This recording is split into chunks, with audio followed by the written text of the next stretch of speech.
Hello and welcome दोस्तों, zero talks में आप सभी का बहुत बहुत स्वागत है। आइए जल्दी से इस वीडियो में कुछ स्टॉक्स देख लेते हैं जिन पर हमें नज़र रखनी है और कहीं ना कहीं अगर हमें मौका मिले तो इनको और जोड़ने की कोशिश करनी है। अगर थोड़ा सा भी डिस्काउंट हमें मिल जाता है या अचानक से मार्केट में फॉल आ जाता है तो देखिए, जो सबसे पहली कंपनी है वो है केन्स टेक्नोलॉजी। और अभी तक ये हमें मौके नहीं दे रही थी, तो अब ये हमें मौके दे रही है। कहीं ना कहीं 30% स्टॉक डाउन है और 30% बहुत अच्छा करेक्शन होता है अगर आपके पास एक भी शेयर नहीं है। ठीक है, तो ये बहुत अच्छा करेक्शन होता है। हालांकि इसने अपने चैनल को ब्रेक कर दिया। देखिए, इस चैनल में चल रहा था, बस इसने इस चैनल को ब्रेक कर दिया है। ब्रेक करने के बाद थोड़ी सी और गिरावट एक्सपेक्टेड थी, और हम देख सकते हैं कि ब्रेक करने के बाद लगभग लगभग 8 से 10% की गिरावट ये दिखा चुका है। फिर भी कहीं न कहीं हो सकता है यहाँ पे टकरा के वापस आ जाए, तो कोई दिक्कत नहीं। 28% का डिस्काउंट है, एक बहुत अच्छा डिस्काउंट होता है हमारे लिए।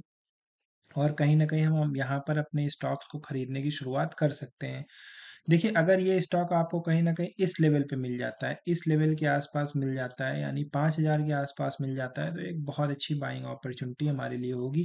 क्योंकि ये डेली चार्ट है और डेली चार्ट पे ये 200 मूविंग एवरेज है। कहीं न कहीं ये हमारे लिए बहुत अच्छी शुरुआत हो सकती है, या बहुत अच्छा प्राइस हो सकता है इसको लेने के लिए। उसके बाद जो दूसरी कंपनी है जिसके रिजल्ट्स बहुत अच्छे आए हैं, तो वो है परसिस्टेंट। और परसिस्टेंट की अगर मैं बात करूं तो कहीं ना कहीं परसिस्टेंट भी डाउन है और कल के समय तेज था। देखिए, मैंने आपको चलती मार्केट के दौरान भी बताया था कि भाई परसिस्टेंट का आज प्राइस डाउन है और ले लीजिए।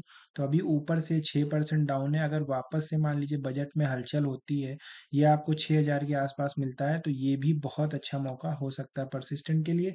हालाँकि पर्सनली मैं आपको बोलूँगा कि जो आईटी स्टॉक्स हैं उनसे थोड़ा दूर रहिए। ठीक है? उसके बाद जो अगली कंपनी है हमारी, वो है एंजल वन। और एंजल वन ने बहुत अच्छे अपने प्रीवियस रिजल्ट्स, क्वार्टरली रिजल्ट्स दिए हैं। ठीक है, तो कहीं ना कहीं कंपनी अभी खराब नहीं हुई। सेबी के रीसेंट डिसीजंस को लेके कंपनी, देखिए, बहुत अच्छा इसने रिवर्सल दे दिया था, बट सेबी के रीसेंट गाइडलाइंस को लेकर क्या हुआ कि इसमें एक ब्रेकडाउन आ जाता है, जिसमें जो एडिशनल रेवेन्यू उसको मिलता था फ्यूचर एंड ऑप्शन के जरिए, अब उसको कहीं ना कहीं एकदम कांस्टेंट कर दिया है। तो ये भी कहीं न कहीं अपने बेस के आस-पास है, 2000 रुपए 2100 के आस-पास मिल सकता है। वैसे ये लेवल भी बहुत अच्छा है खरीदने के लिए, और कंपनी भी अच्छी है। ऐसा नहीं कि ब्रोकिंग बिज़नेस हमारा खत्म हो जाएगा। ये कंपनी भी अच्छी, यहाँ पर भी इन्वेस्टिंग देख सकते हैं। 2100-2200 के प्राइस पे काफ़ी अच्छी प्राइस है ये, यहाँ से भी हम देख सकते हैं। उसके बाद जो हमारी अगली कंपनी है अ, वो है इरिडा। और इरिडा की अगर हम बात करें तो ये भी कहीं न कहीं अपने बेस पे देखिए आ चुका है।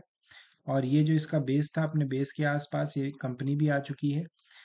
और यहाँ पर भी इसके अच्छे निवेश करने के चांसेस बन रहे हैं। हालाँकि यहाँ पे थोड़ा-सा ब्रेकडाउन दिख रहा है, बट बजट में इसको सपोर्ट मिल सकता है।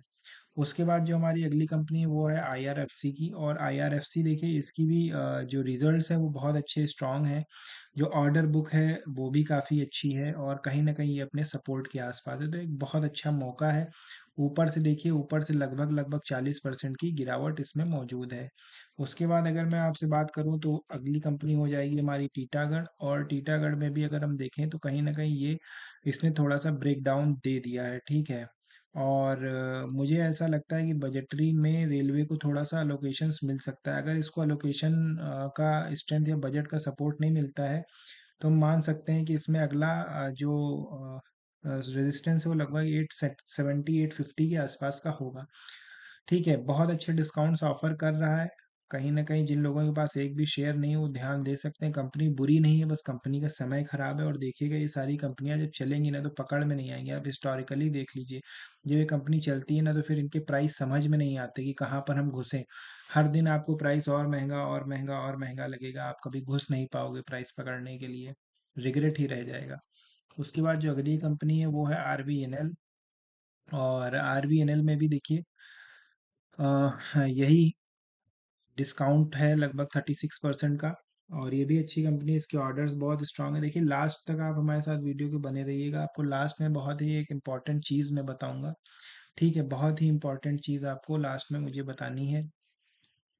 और उसके बाद जो मेरी अगली कंपनी है जिसमें हमें ध्यान देना चाहिए, वो है PII इंडस्ट्रीज़। और ये कंपनी भी कहीं न कहीं अपने सपोर्ट के आसपास, देखिए 200 मूविंग एवरेज के सपोर्ट के आसपास है। इसने चैनल को ब्रेकडाउन दिया था, बट 200 मूविंग एवरेज का सपोर्ट कहीं न कहीं ये ले रही है।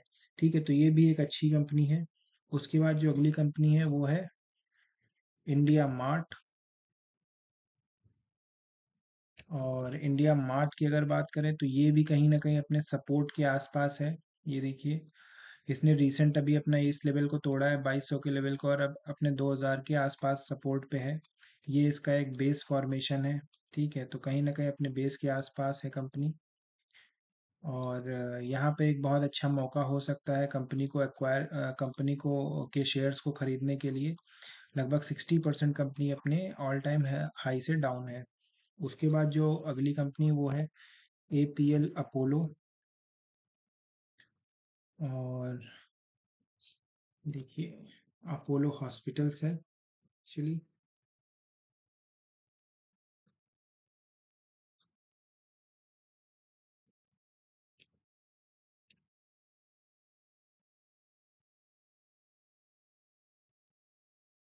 ये अपोलो हॉस्पिटल्स। और ये कंपनी भी कहीं ना कहीं देखिए अपने सपोर्ट की तरफ आने की कोशिश कर रही है। हालांकि इसमें ज़्यादा डिस्काउंट नहीं है, बस इसको भी नज़र में रखिएगा। अगर ये थोड़ा सा हमको मिल जाती है अराउंड 6000 के आसपास, तो इसमें भी बहुत अच्छे निवेश के मौके हो सकते हैं।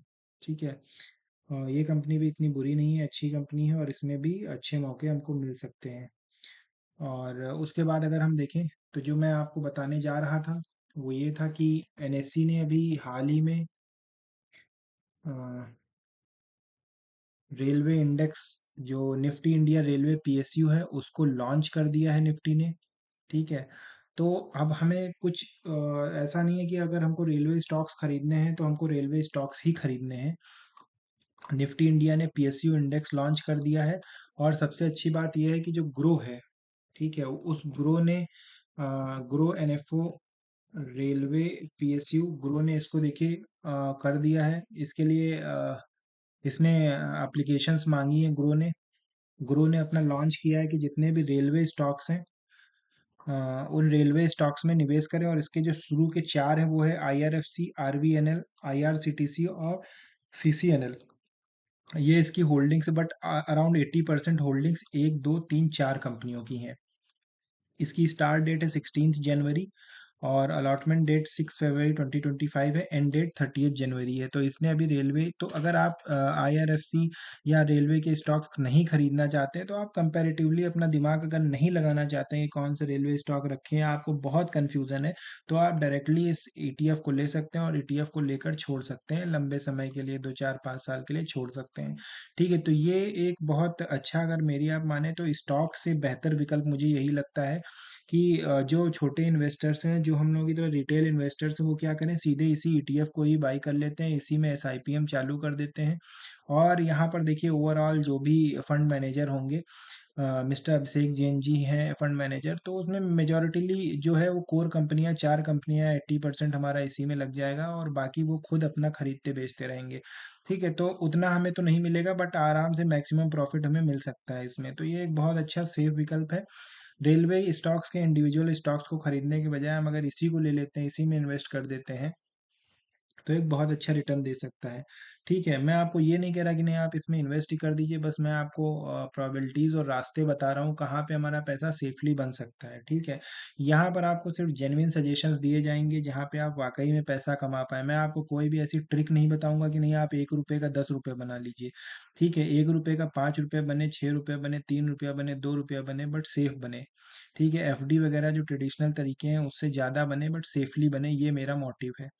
तो ये था आज का वीडियो। अगर आपको पसंद आया हो तो लाइक करें और चैनल को सब्सक्राइब करें। Thank you.